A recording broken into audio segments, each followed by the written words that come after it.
Bismillahirrahmanirrahim. Assalamualaikum warahmatullahi wabarakatuh. Kita bertemu dengan bacaan doa. A'udzubillahi minasyaitonirrajim. Bismillahirrahmanirrahim. Alhamdulillahirabbil alamin. Wassalatu wassalamu ala asyrafil anbiya'i wal mursalin wa ala alihi wa ashabihi ajma'in. Rabbana shrah lana sudurana wa yassir lana umurana wahlul 'uqdatam min alsinatina yafqahu aqwalana. Rabbana yassir wa la tu'assir. Rabbana tamim lana bil khair. Rabbana zidna 'ilman warzuqna fahma. Sallallahu ala sayyidina Muhammad wa ala alihi wa ashabihi ajma'in. Walhamdulillahi rabbil alamin. Amin. Alhamdulillah wa bihi nasta'in. Wassalatu wassalamu ala rasulihil karim sayyidina Muhammad wa ala alihi wa ashabihi ajma'in. Subhanaka la ilma lana illa ma 'allamtana innaka antal alimul hakim. Wala hawla wala quwwata illa billahil aliyyil azim. Amma ba'd. Alhamdulillah, pertama sekali kita banyakkan syukur pada Allah Subhanahu wa taala, diberikan kesempatan untuk tetap bersama-sama tuan-tuan yang dirahmati Allah pada raya yang kedua. Alhamdulillah. Saya ingat tadi tak dapat nak datang sebab last minute anak saya kena singki koyak dia punya dagu. Saya nak mesej, tengok dia punya jahitan tu cepat, doktor buat cepat, selesai awal. Alhamdulillah dapat kita jumpa pada malam ini. Mungkin mood raya tu masih lagi ada, tapi dia tak seperti mood raya Aidilfitri lah. Dia mood raya Aidilfitri ni dia tak sama dengan Idul Adha. Ala kulli hal, tetap diberikan oleh Allah Subhanahu wa taala dua hari raya yang disebutkan oleh Nabi SAW, bahawa Allah Taala telah mengurniakan kepada kita dua hari yang boleh kita raikan dengan kegembiraan, iaitu Idul Fitri dan juga Idul Adha.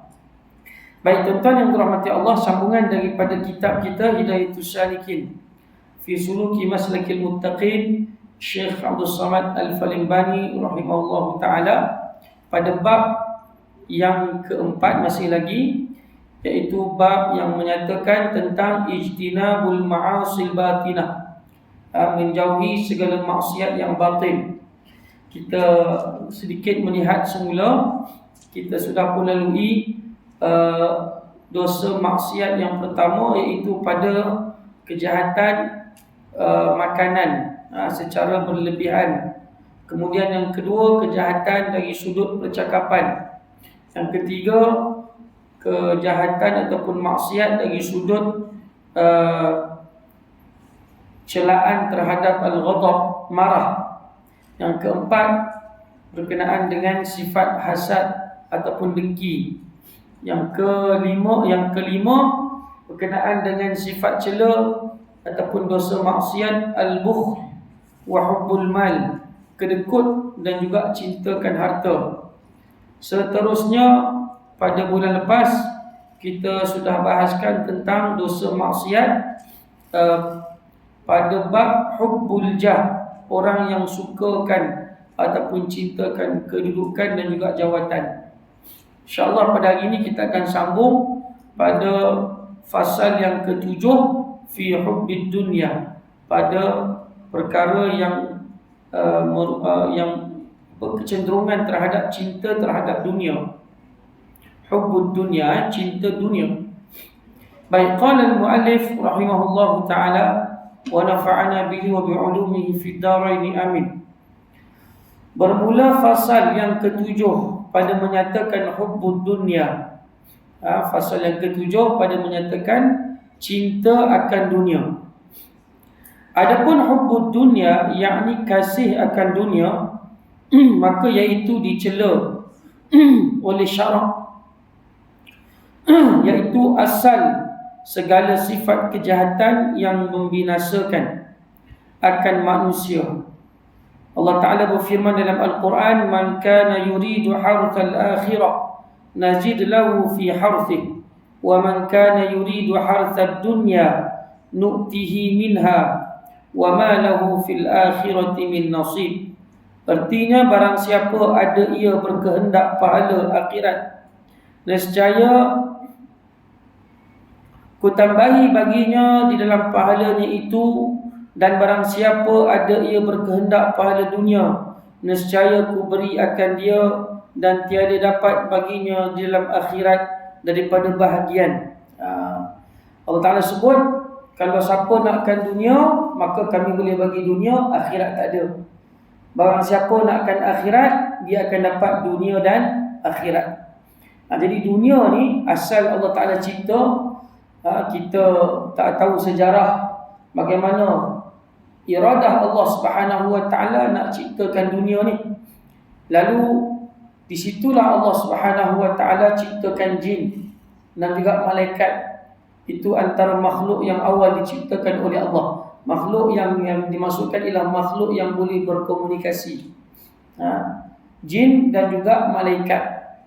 Yang lain-lain makhluk tu sama ada bulan, matahari, bintang, apa semua tu, itu diciptakan oleh Allah Subhanahu Wa Ta'ala fi sittati ayyam, pada tempoh 6 hari. Jadi perbahasan ulama tentang kenapa 6 hari, kenapa tak 7, kenapa tak 9, kenapa tak 11. Sebab Allah Ta'ala sukakan ganjil. Tapi bila mana Allah Ta'ala ciptakan dunia, Allah Ta'ala ciptakan dalam tempoh fi sittati ayyam. Allah Ta'ala ciptakan dalam tempoh 6 hari. Ala kulli hal, kesimpulan para ahli tafsir, Allah Ta'ala nak menyatakan setiap perbuatan Allah Ta'ala itu memiliki aturan dan juga tertibnya. Boleh nak buat secara sekelip mata, boleh, tak ada masalah.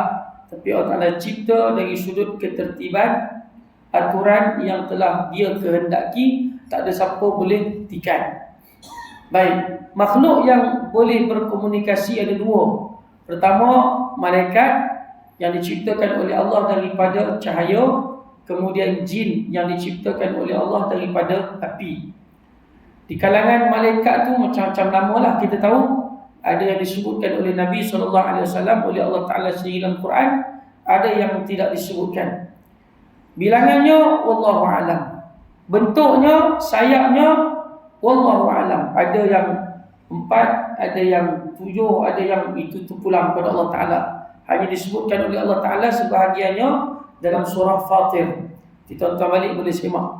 Kemudian Allah Ta'ala ciptakan jin. Di kalangan jin tu ada seorang ketuanya. Seorang ketua itulah yang sentiasa beribadat kepada Allah Subhanahu Wa Ta'ala. Dan yang bakinya itu duduk di muka bumi. Bakinya duduk di muka bumi. Lalu ketika mana Allah Ta'ala maknanya memberitahu kepada malaikat dan juga jin bahawa dia nak ciptakan khalifah. Inni ja'ilun fil ardi khalifah. Aku nak ciptakan khalifah. Maka malaikat kata, kami ni dah ada. Takkan kau nak cipta orang ataupun satu makhluk yang suka menumpahkan darah dan yang suka berbunuh-bunuhan. Allah Ta'ala tak kisah. Itu hak Allah Ta'ala. Akhirnya Allah Ta'ala ciptakan manusia daripada tanah. Kan? Malaikat daripada cahaya, jin daripada api, manusia daripada tanah. Dan diciptakanlah Nabi Adam AS. Kita pun tahu sebahagian ceritanya bagaimana proses, detail tak detail. Ada sebahagiannya Israiliyat, rekaat, ada sebahagiannya sahih daripada Nabi kita SAW. Akhirnya Adam diletakkan ataupun ditempatkan oleh Allah dalam syurga. Dunia yang ada hari ini masih lagi diduduki oleh para jin. Kemudian apabila berlakulah kisah keingkaran Nabi Adam AS dan juga Hawa, maka Allah Ta'ala turunkan Adam dan juga Hawa ke muka bumi ini. Kan? Bila turunkan Hawa dan juga Adam ke muka bumi ini, dunia ini, maka disitulah bermulanya kehidupan dunia yang sebenar, perjalanan seorang manusia menuju kepada Allah Subhanahu wa taala dengan usia yang telah ditentukan oleh Allah Subhanahu wa taala. Berapa usianya itu mengikut peredaran zaman dan juga beberapa riwayat yang pelbagai. Ala kulli hal, apapun tuan-tuan, kita duduk dekat muka bumi ni, Allah Taala berikan kepada kita ujian. Pertama sekali, bila mana Allah Taala letakkan Nabi Adam dan juga Hawa pada permulaan ciptaan mereka itu dalam syurga, itu seolah-olah nak bagi tahu pada kita bahawa tempat kamu yang kekal abadi wahai manusia adalah syurga. Itu sepatutnya, kan? Tapi bila mana kamu diturunkan oleh Allah ke muka dunia ini sementara je. Nanti kamu akan balik ke tempat kamu yang asal. Tu tempat kamu yang asal tu. Siapa yang nak tempat asal yang bahagia, itulah syurga tu. Siapa yang tak nak kembali ke tempat asal yang penuh kebahagiaan tu, dia ambillah neraka. Lepas tu ayat yang kita bacakan tadi, Allah Ta'ala menyatakan, man kana yuridu harsal akhirah nazid lahu fi harthi. Siapa nakkan akhirat, kami boleh tambah untuk dia akan habuannya. Barang siapa nakkan dunia, maka dia dapat dunia je lah. Dia lupa bahawa tempat asal dia dulu dekat syurga. Lalu datanglah para anbiya ataupun rasul, diutuskan oleh Allah untuk bagi tahu balik, dikarenakan manusia ni jadi pelupur, bagi tahu, manusia, anak Adam, tempat kekal abadi kamu bukan kat sini, tu kat sana tu, kan? Peringat balik, kan? Kita ni walaupun baru berlaku beberapa ketika, tapi cepat lupa itu manusia punya sifat. Maka diingatkan. Nak cakap tentang Nabi Adam diciptakan daripada tanah ni, bukan kata saya seorang. Berlambak ustaz-ustaz cakap, ramai dah ustaz-ustaz, tuan-tuan guru kita cakap, Nabi sendiri pun sebut. Tapi kita lupa bahawa kita asal daripada tanah. Nak bagi tahu kata kita ni diciptakan daripada mimma mahin, daripada air yang hina, kan? Daripada tanah asalnya, kemudian zuriat keturunan itu daripada percampuran air mani lelaki dan juga perempuan. Kita lupa benda tu, tapi diingatkan supaya dengan peringatan itu dia akan kekal. Kata orang Arab apa dia? Idza taqarrara. Bila disebut secara berulang kali, maka dia akan melekat dalam hati. Tapi itu pun duk lupa lagi tuan. Duk lupa lagi, tak ingat. Maka kena ingatkan tu tempat kekal abadi kamu dekat sana tu. Nanti nak patah balik sana tak? Kan? Maka okey. Kita pun ingat balik, kita usaha balik. Daripada situlah nak bagi tahu pada kita, ada di kalangan manusia yang dia lupa tempat kekal abadi, akhirnya dia cinta lebih dekat RNR ni. Betul tak? Dia lupa destinasi dia. Daripada Kedah tu, ni balik raya kan? Daripada Kedah tu turun balik ke Shah Alam, ke Kelang ni, dia lupa kata destinasi yang dia nak tuju tu dekat Selangor. Dia berhenti dekat RNR, apa dia? Tapah. Sebab Tapah menarik juga. Siapa pergi ke utara ataupun utara turun ke selatan, tak berhenti RNR Tapah, kira macam tak naik highway lah tuan. Dia ibarat macam tu. Dia berhenti kat Tapah tu, syok sungguh lah dia kata, kan? Seronok sungguh sebab meriah. Dia lupa dah tempat kembali dia dekat Selangor ni. Maka diberikan peringatan. Ni tiket tol hang tu 24 jam je, lebih kena bayar tau. Okey. Betul dia lupa pula kan? Dia lupa pula. Ingatkan lagi. Itu sifat manusia. Dan diberikan peringatan kepada kita. Ada orang yang disebutkan oleh Allah Subhanahu wa taala, hubbud dunya itu terlajak. Cinta kepada dunia dia itu terlajak. Tak kira dah siapa-siapa pun, bila ditunjukkan dengan habuan dunia, dia lupa. Sebab tu tajuk yang ke-6 pada bulan lepas, dia dah beritahu dah, antara punca-punca manusia itu, cinta kepada dunia adalah kerana jawatan dan juga al-jah. Jah ni boleh kita kata, jah tunjuk gah je dapat kan. Dia nakkan yang tu. Dia lupa bahawa destinasi sebenarnya itu adalah akhirat. Baik tuan-tuan yang dirahmati Allah, nanti dibahaskan pada kita. Bukan kata haram langsung dunia ni, tapi nak bagi tahu. Sebab tu dunia dinamakan dengan dunia. Dunia ini disebut dalam bahasa Arab dengan dunia. Okay, so ustaz kita pun pernah sebut, guru-guru kita pernah sebut, kita pun juga pernah sebut berkenaan dengan kalimat dunia itu, dia sama artinya dengan kalimat ad-dunu. Dunu maksudnya dekat, kan, dekat. Ini yang dekat ni, yang kita nampak semua ni dekat.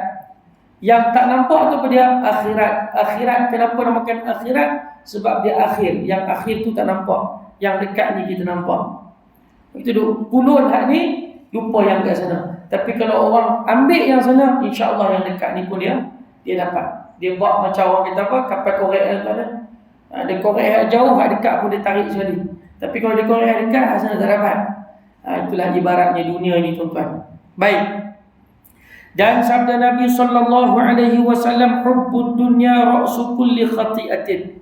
Artinya kasih akan dunia itu iaitu kepala segala kesalahan dan kejahatan. Kepala segala kesalahan dan juga kejahatan. Bunuh orang, yasfikuna dima, kan, mereka itu menumpahkan darah. Sebab apa? Sebab dunia lah tuan-tuan. Berlaku peperangan kerana apa? Kerana dunia. Berlakunya pembunuhan sebab apa? Sebab dunia. Berlakunya penipuan sebab apa? Sebab dunia. Tuhan dah ajar kita dah, Qabil dan Habil. Ni peristiwa kita sembelih korban ni kan disebutkan juga oleh Nabi SAW. Oleh Allah Ta'ala juga disebutkan dalam Al-Quran bahawa ada yang mempersembahkan di kalangan dua anak Adam ni, seorang yang mempersembahkan binatang yang sempurna, seorang lagi yang tidak sempurna. Nak bagi tahu kata yang sempurna tu dia tahu akhirat bagaimana. Yang mempersembahkan binatang sembelihan yang tak sempurna tu kerana dia tamakkan dunia. Dunia lah tu. Pembunuhan antara Qabil dan Habil juga begitu. Kerana apa? Kerana dunia. Semuanya kerana dunia. Hatta adik-beradik Nabi Yusuf alaihi salam pun yang berusaha gigih, berpakat untuk bunuh Nabi Yusuf pun, mereka nak bunuh Nabi Yusuf kerana apa? Kerana dunia. Kerana dunia. Semua itu kerana dunia. Sebab itu Nabi sebut kepala segala kejahatan ini adalah cintakan dunia. Cinta kepada dunia yang secara berlebihan. Okey. Dan sabda Nabi sallallahu alaihi wasallam, ad-dunya sijnul mu'min wa jannatul kafir. Artinya bermula dunia itu penjara bagi orang mukmin dan syurga bagi orang kafir. Ini kita pun dah faham lah maksud Nabi SAW ni. Bukan maksud neraka bagi kita ni seolah-olah macam kita ni duduk dalam penjara tak boleh buat apa, tidak, kan? Dan juga syurga bagi orang kafir ni bukan bermaksud dia hidup mewah dan juga bahagia kat dunia ni. Tak juga tuan-tuan.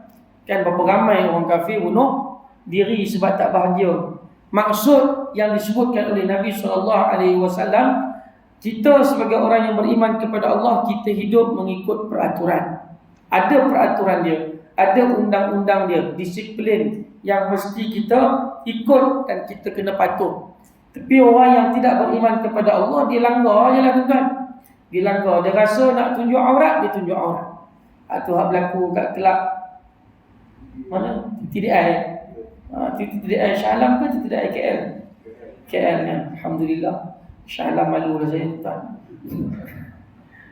TTDI. Saya baca-baca tu kat TTDI. Uish, teruk TTDI. Oh, TTDI KL. Masih tu Haji. Hilang sikit malu. Malu kita tengok dia tu tak malu tuan. Dia rasa itulah kebahagiaan dia. Dia sebut nama dia bagi tahu dia ni hafal 15 juzuk. Oh, hafal 15 juzuk tuan. Kalah kita ni. Kita ni qul huwallahu ahad pun kadang-kadang macam mana nak sebut bagi betul dia 15 juzuk. Tinggal main-main. Duk tak duk pergi buka segala benda. Kan, ni ala kuliah tak apalah, biar pilih nanti biar apa Jabatan Agama Islam Siasat dia bagi selesai lah. Nak bagi tahu tuan-tuan bahawa itulah dunia ni, kan, itulah dunia ni. Cintakan dunia.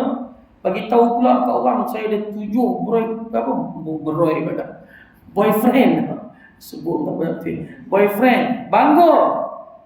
Kemudian kata dah kahwin betul, perkenalkan diri, kata ada 7 boyfriend pula. Macam mana orang tahu, pening lebih lah kan. Jadi Nabi SAW kata hidup sebagai seorang mukmin ni dia ada undang-undang dia. Tapi undang-undang tu tak mengongkong kita pun. Kita boleh buat apa benda pun, boleh, tak ada masalah. Cuma ada yang diharamkan oleh agama kita ni kerana kebaikan untuk kita. Kita dah sebut sebelum ni. Kenapa diharamkan satu benda? Kerana kebaikan untuk hamba tu, untuk kita manusia ni. Diharamkan arak kerana ada kebaikan yang perlu diberitahu oleh Allah. Arak ni begini. Kau kena jauh pada dia, ataupun kena jauhkan diri daripadanya, kerana menjauhkan diri daripada arak itu adalah kebaikan untuk kamu. Allah Ta'ala haramkan kita berjudi, walaupun pada judi itu nampak macam nikmat, tapi tak dibenarkan kita berjudi, kerana pada judi itu ada keburukan dan ada kebaikan yang kamu akan berhasil selepas kamu meninggalkan judi. Diharamkan oleh Allah untuk seorang itu berzina kerana untuk menjaga an-naslu, nak jaga keturunan, wan nasab, nak jaga keturunan. Kerana bila mana berzina akan berlaku lahirnya anak haram, maka akan celanggu habis keturunan, faraid, pembahagian harta, semua jadi pening kepala habis. Jadi Islam suruh jaga bab kahwin begini. Semua itu ada undang-undang dia demi kebaikan kita. Demi kebaikan kita. Tapi orang yang tidak beriman kepada Allah, dia langgar semua itu dan dia rasa itulah kebebasan. Dia rasa itulah kebebasan. Walhal agama kita kata bukan macam tu. Sebab itu diibaratkan dunia ini seperti mana neraka, dan juga dunia ini diibaratkan syurga untuk orang-orang yang tidak beriman kepada Allah Subhanahu wa ta'ala. Tapi janganlah rasa macam neraka sangat dunia ni, tuan-tuan. Okey-okey je. Kan, okey-okey je, kita boleh je menikmati segala nikmat yang Allah Ta'ala kurniakan kepada kita, tak ada masalah pun. Baik. Dan sabda Nabi SAW lagi, ad-dunya mal'unatun mal'unun ma fiha illa ma kana lillahi minha. Artinya bermula dunia itu dilaknat, dan laknat akan barang yang di dalamnya, melainkan yang ada ia diperbuat kerana Allah Ta'ala daripadanya. Gitu. Dunia ini kata Nabi SAW mal'unatun wa mal'unun ma kana fiha. Dunia ini adalah makhluk yang dilaknat oleh Allah, dan dilaknat apa sahaja yang ada dalam dunia ni. Maknanya tak ada nilai tentang dunia ni. Kena faham macam tu dulu. Asasnya kena faham macam tu dulu, supaya nanti bila kita nak bernikmat-nikmat dengan dunia, kita tahu batas dia. Bukan kata kita nak suruh tinggal dunia tak, tapi kena faham asas dia. Dunia ni tak ada nilai di sisi Allah Ta'ala. Jam tangan ni, apa semua ni, pada Allah Ta'ala tak ada nilai. Ni semua lakonan mata-mata. Semua lakonan semata-mata. Bagi kita faham dulu itu asasnya. Lepas tu nanti baru kita kata boleh, selepas kita dah kenal asal usul dunia ni. Baik tuan-tuan, Nabi sebut macam tu. Apa yang ada kat dalam dunia ni pun semuanya dilaknat oleh Allah, kecuali sesuatu yang digunakan untuk mendapat redha Allah Subhanahu wa ta'ala. Kita ada kereta. Kereta tu sepatutnya mal'un. Maksudnya apa? Kita kata mal'un. Orang Melayu itu mal'un. Mal'un tu mal'un bahasa Arab dah tuan-tuan. Yang dilaknat. Mal'un sungguh dia ni. Tu mal'un lah tu, yang dilaknat. Tuan-tuan tak sedap kita cakap Arab dah tuan-tuan. Tapi dia akan menjadi sesuatu yang baik kalau kita gunakan untuk kebaikan. Gunakan kenderaan untuk bermusafir ke tempat yang dibenarkan oleh agama. Contoh, nak pergi masjid. Contoh, gunalah untuk kebaikan. Kita ada motosikal, kita gunakan untuk pergi ataupun menyampaikan kita ke destinasi yang dibenarkan oleh Allah Ta'ala. Setakat ni Alhamdulillah lah, saya kira tuan-tuan, apa yang Allah Ta'ala berikan kepada tuan-tuan tu semua digunakan untuk kebaikan. Ada duit untuk kebaikan, kan? Makanan untuk kebaikan kita, apa semua. Semua itu tidak ada nilai di sisi Allah kecuali kalau kita gunakan untuk kebaikan. Itu asas yang kita kena faham. Baik. Dan sabda Nabi sallallahu alaihi wasallam, "Law kanatid dunya tazinu 'inda Allahi junahu ba'udah, ma saqal kafiru minha syurbatu ma'in. Tengok tuan-tuan ya. Artinya jika ada dunia itu pada Allah Ta'ala setimbang sayap nyamuk, nescaya tiada dituangi Allah Ta'ala akan kafir. Kalaulah dunia itu ada nilai walaupun setimbang sayap nyamuk sekalipun. Pernah tengok sayap nyamuk tuan? Pernah tengok kalau perembang betul-betul lah. Tapi tengok ada terbang je tuan-tuan. Tuan-tuan ingatlah berlakon ingat lah. Dia pernah tengok sayap nyamuk. Pernah tengok nyamuk terbang tapi sayap dia tak nampak pun. Dan yang tak nampak tu, kalau kita timbang berapa berat dia tuan? Berapa berat dia? Tak ada. Bila tak ada berat ada nilai? Tak ada nilai. Kan? Kalau nak ditimbang pun, dunia ini tidak ada nilai pun di sisi Allah Subhanahu wa Ta'ala. Tak ada nilai di sisi Allah Subhanahu wa Ta'ala. Tapi dikarenakan dunia ini tiada nilai, maka Allah boleh bagi dunia ni kepada siapa yang dia suka. Tuan-tuan ada emas. Emas bernilai tak untuk kita? Oh, bernilai. Boleh tak kita ambil emas kita? Ambil sikit. Ada datang surah An-Naim, bagi tu imam sikit. Ni emas saya ni. Ni bagi tu. Pak ni kan. Maknanya emas itu tidak ada nilai pada orang yang memberi. Betul tak? Kalau benda tu bernilai, kita akan simpan elok ni. Simpan buku lemari, kunci elok semua ni. Itu tanda apa? Tandanya bernilai. Dikarenakan dunia ini tidak ada nilai di sisi Allah Subhanahu wa Ta'ala, maka Allah Ta'ala boleh agihkan kepada siapa yang dia suka. Sebab tu yang kaya ataupun yang paling kaya kat dunia ni, orang yang tak beriman pada Allah pun.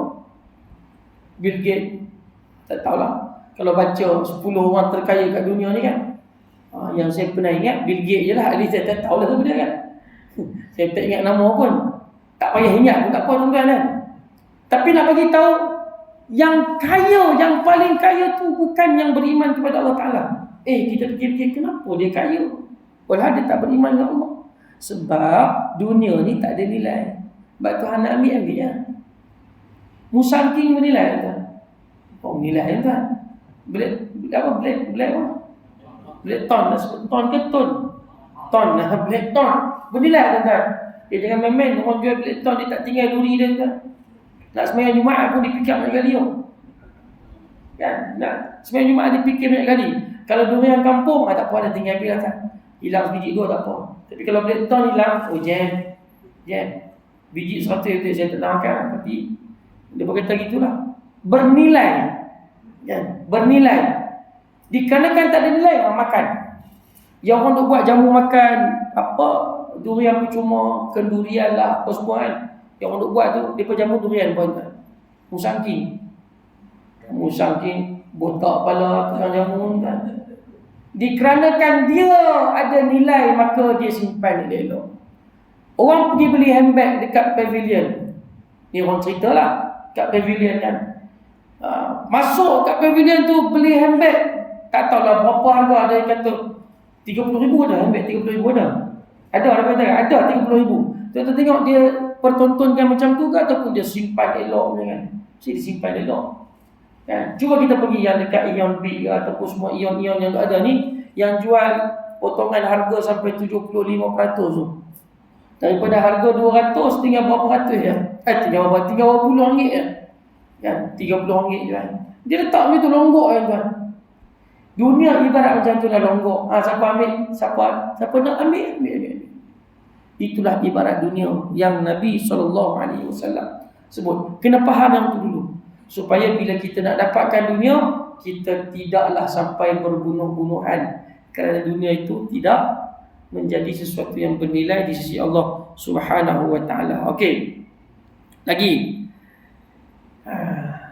Kalau kata dunia itu bernilai, kata Nabi, sedikit pun orang kafir tak akan dapat. Sedikit pun tak akan dapat. Baik, dalam hadis Nabi, orang yang ingkar kepada Allah Subhanahu wa Ta'ala, Nabi sebut apa? Nabi tak sebut dia tak boleh masuk syurga. Nabi sebut apa? dia tidak dapat hidu bauan syurga. Cium pun tak boleh lah. Kerana syurga tu bernilai. Cium pun tak boleh lah. Bukan kita nampak, bukan kita tengok. Tak boleh tengok tak. Cium pun tak boleh, tengok lagi tak boleh. Tengok lagi tak boleh. Lepas tu dalam suratul A'raf, nanti balik baca. Surah Al-A'raf cerita dialog antara ahli syurga dengan ahli neraka. Kita baca. Apa dialog antara ahli syurga dengan ahli neraka? Itu nanti bacalah tengok. Nak bagi tahu kata syurga itu sangat tinggi nilainya, ahli neraka minta, ahli syurga tak bagi walaupun sedikit. Ini dialog tu diceritakan oleh Allah Ta'ala dulu. Nanti pada hari akhirat kita nampaklah siapa yang berdialog ataupun siapakah yang bercakap menggunakan dialog yang disebutkan oleh Allah Ta'ala tadi. Okey, seterusnya.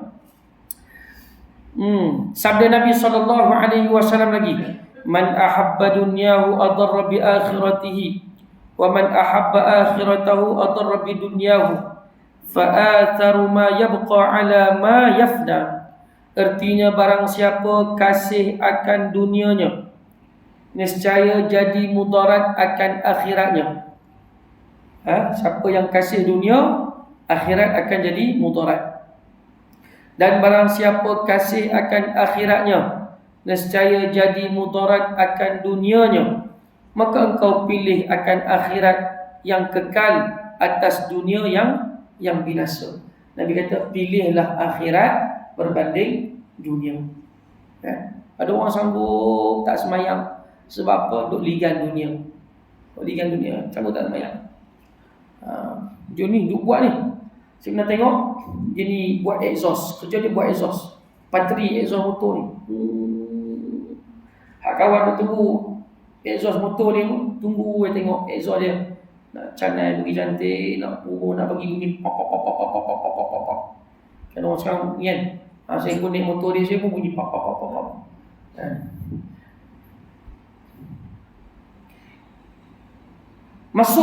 Masuk waktu semayang, dia tak semayang. Dia apa? Kerana exhaust ni nak bagi cantik. Kalau dia tinggal buat apa kerja dia tu, exhaust tak siap. Exhaust tak siap. Tengok. Exhaust lebih penting berbanding akhirat. Exhaust dulu kan. Belum cerita hak juta-juta, baru exhaust. Itu. Lepas tu Nabi kata, pilihlah yang kekal berbanding yang binasa. Tapi sebab kita semua manusia.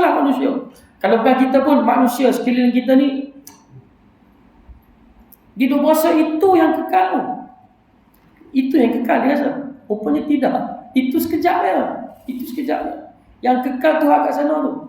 Dia berasa ini yang kekal. Kan? Nabi pesan pada kita, pilihlah yang kekal berbanding yang fana. Syahdan seterusnya. Bermula murad, ataupun yang dimaksudkan, murad maksudnya yang dimaksudkan. Bermula murad yang dimaksudkan dengan dunia itu, iaitu tiap-tiap kelakuan yang dahulu daripada mati, yang tiada memberi manfaat akan dirimu kemudian daripada matinya, dan dengan akhirat itu, iaitu tiap-tiap kelakuan yang kemudian daripada mati. Yang dimasukkan dengan dunia ni, yang dekat ni. Yang dimasukkan dengan akhirat, yang selepas mati, itu akhirat. Kita dah tahu dah benda tu.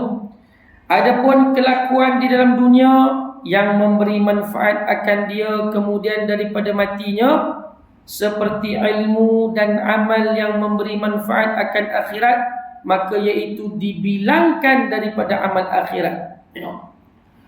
Adapun dunia yang boleh menyampaikan kita kepada akhirat, tetap disebut sebagai akhirat. Macam kita kata tadi lah, kereta kan? Kereta ni dunia, tapi dia boleh menjadi alat untuk menyampaikan kita kepada akhirat. Inilah kenderaan akhirat. Itu ibarat dia. Jubah yang cantik dunia, tapi dikarenakan ia boleh menyampaikan kita kepada akhirat, maka dia dipanggil akhirat juga. Khudhu zinatakum inda kulli masjid. Kan, ambillah segala perhiasan kamu di setiap masjid ataupun setiap kali kamu nak mendirikan solat. Kenapa banyak baju cantik ni? Kerana ini saya akan pakai untuk beribadat kepada Allah Ta'ala. Sama ada beribadat dengan cara sembahyang, ataupun beribadat dengan cari nafkah, ataupun beribadat dengan cara dia gunakan untuk apa juga, yang penting ada matlamat akhirat, maka itu dikira sebagai okey. Ni kenapa cantik ni? Banyak baju ni. Satu bilik baju dia, satu bilik tuan-tuan. Kamu nanti tengok ada orang baju satu bilik. Oh, bila dia pakai? Ni untuk apa? Ni untuk persembahan. Ini untuk apa? Ini untuk ni, ini untuk ni. Semua untuk. Tak ada pun yang boleh sampaikan dia kepada akhirat. Tidak ada nilai di sisi Allah Subhanahu wa ta'ala.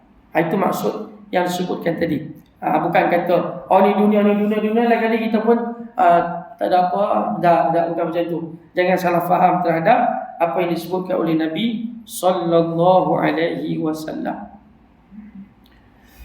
Dan jikalau ada daripada sekira-kira rupa amalnya itu di dalam dunia sekalipun, iaitu sabda Nabi sallallahu alaihi wasallam, habbaba ila dunyakum thalath, at-tibu wan nisa'u wa ju'ilat qurratu 'aini fi sholati. Artinya, diberi kasih kepadaku daripada dunia kamu itu 3 perkara. Tengok 3 perkara yang wajar kita kasih. Pertama, bau-bauan yang harum. Bau-bauan yang harum kerana dia akan mempengaruhi persekitaran. Yang kedua, kata Nabi SAW, perempuan. Perempuan pun antara dunia yang boleh membawa kepada akhirat. Tapi perempuan yang macam mana? Perempuan yang solehah lah, yang boleh membawa kita dan juga membimbing kita. Yang ketiga, kata Nabi SAW, solat. Dan dijadikan solat itu sebagai penyejuk mataku. Seolah-olah aku lihat akan Allah Subhanahu wa ta'ala di dalam sembahyang.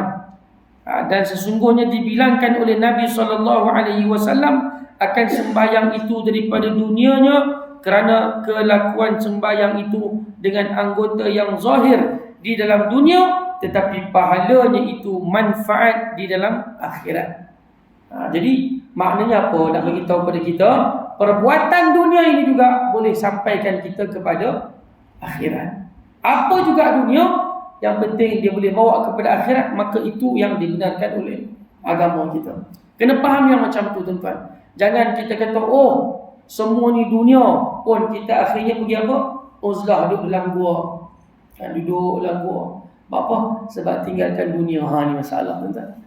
Kan uzlah ni maksudnya dia meninggalkan segala-galanya kerana dia rasa dunia sudah pun merosakkan. Semua ini dunia belaka. Itu nanti jadi masalah tuan-tuan.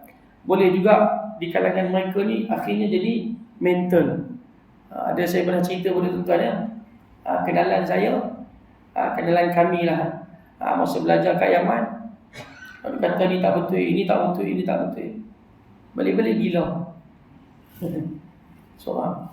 Ada lagi seorang sahabat dekat luar negara juga, fikir macam-macam ni, fikir macam-macam, balik-balik gila juga.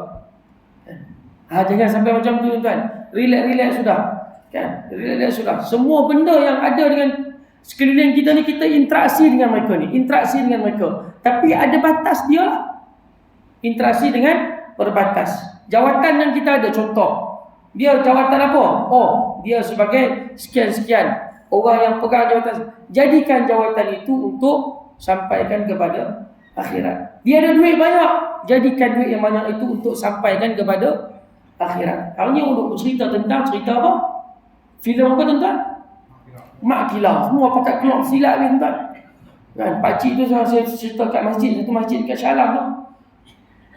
Tentang perjuangan lah, saya cakap perjuangan. Lepas tu saya sebutlah Mak Kilau, sebab maksud tengah-tengah panah Mak Kilau ni. Tu orang komat. Sebenarnya Syekh dah habis kuliah bos. Komat lah kan. Tepuk belakang dia. Kejut tu. Tu Ustaz, Syekh dah tengok dah mak kilau tu. Dia nak abang tu kan. Habis mayang kan, tarik tepi-tepi, cerita mak kilau. Dia kata masa saya tengok mak kilau tu, saya 30 tahun tak masuk panggung wayang. Tapi orang duk cerita mak kilau saya pun nak pergi tengok. Nasib baik masa saya tengok mak kilau tu tak ada siapa tepuh belakang saya. Kalau ada orang tepuh belakang saya, memang saya bersilat dalam tu. Dia tak apa tuan. Hati-hati masa tengok mak kilau, jangan duk tepuh tak. Takut dia ni syekh dia naik habis tuan. Satu panggung wayang tu dia silat. Dah bunyi betul. Nak bagi tahu pada tuan-tuan ni, nak bagi tahu pada tuan-tuan. Cerita mak kilau tu katanya sebab ada seorang piu mana tak, pencetus rumah mana dia tulis dibiayai oleh seorang kaya. Orang kaya, rupanya dia adalah pemilik apa? Salah sebuah hospital apa kan. Orang kaya. Dan dia gunakan kekayaan dia tu, bila orang tanya dia temu ramah dia, berapa belanja? Dia kata 8 juta. 8 ke berapa juta lah. Kalau kita fikir duit tu lebih baik pergi melancong kan. Betul tak? Melapor ke pergi mana-mana. Tapi tak, dia fikir tak buat filem tu. Dia kata untuk membangkitkan semangat orang. Untuk sedarkan balik bahawa hidup ni ada perjuangan dia. Dia cakap macam tu. Saya cerita balik, tuan-tuan pun tengok juga. Tak payah cerita pun kami datang lah ustaz, dia kata. Tapi nak bagi tahu, itulah dia sanggup labur 8 ke berapa juta, 11 juta tu dia kata semata-mata untuk membangkitkan semangat. Tak apalah kalau tak pulang modal. Tapi hari ni nampak gaya macam dah berlipat kali ganda kan. Tengok barang siapa nakkan akhirat, dunia dapat, akhirat dapat. Barang siapa nakkan dunia, dia dapat apa? Dunia saja. Kadang-kadang balik modal pun tak. Berapa banyak filem yang belanja dia berjuta-juta tapi modal pun tak pulang. Tengok Allah Ta'ala punya maha kaya. Dan maha kaya. Tak apalah. Macam-macam orang cakap cerita tu, itu macam-macam komen lah. Tak kisahlah, kita tak mau tengok lah yang tu. Kita nak tengok bagaimana Allah Ta'ala bagi balasan kepada orang yang memahami hakikat bahawa apa yang dia miliki, dunia yang dia miliki tu, dia boleh gunakan untuk generate akhiratnya. Gunalah tuan. Saya tak ada kekayaan macam tu. Tuan-tuan mungkin kita tak ada kekayaan macam tu. Kalau kita ada kekayaan macam tu, mungkin kita ada buat benda yang lebih baik daripada tu. Ada orang duit banyak, dia buat masjid. Tafadhal, silakan. Ada orang duit banyak, dibinakan ma'atafid. Silakan, buatlah apa pun. Yang penting ada benda akhirat yang kau boleh dapat dengan harta kau tu. Tapi kalau tak dapat, tak boleh gunakan untuk akhirat. Ini yang Nabi sebut mal'unatun wa mal'unun ma kana fiha. Kan? Jadi mal'un lah tuan-tuan kalau tak ada apa, tidak ada apa-apa manfaat untuk akhirat kita. Baik. Ketahui olehmu bahawa nafsu dunia itu tiada semata-mata dicela dan tiada semata-mata dipuji, kerana dunia itu jika tiada memberi manfaat kepada akhirat, maka iaitu tiada dipuji oleh syarak. Tengok kalau dunia tak digunakan untuk akhirat, maka tak ada harapan untuk dipuji oleh syarak. Dan jika memberi manfaat ia kepada akhirat, maka iaitu dipuji oleh syarak. Kalau ada manfaat untuk akhirat, alhamdulillah. Okay. Seperti sabda Nabi SAW, ad-dunya mazra'atul akhirah. Nabi sebut dunia itu adalah tempat sawah padi, pendang, tempat tanaman ataupun kebun untuk kita sampai kepada akhirat. Ingat benda tu. Dunia ni adalah mazra'ah ataupun kebun untuk kita sampai kepada akhirat. Yang baik itu daripada Allah Subhanahu wa ta'ala. Terkasar bahasa, mohon maaf. Ada apa-apa ke tuan-tuan? Tak ada apa-apa. Okey lah. Mak kilau.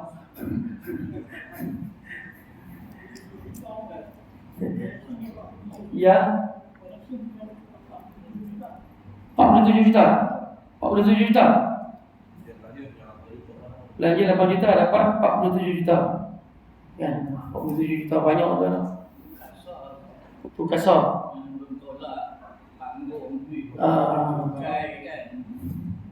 Belum tolak semua kan. Tak apalah kan. Sampai Mak Saleh pun pergi komen kat cerita tu kan. Maknanya tak apa, nanti kita cerita lain lah. Jadi tukang komen filem pula kan. Tapi nak bagi tahu hidup ni adalah perjuangan, tuan-tuan kan. Gunakanlah setiap apa yang kita ada untuk sampai kepada akhirat. Silakan Tuan Haji. Ya.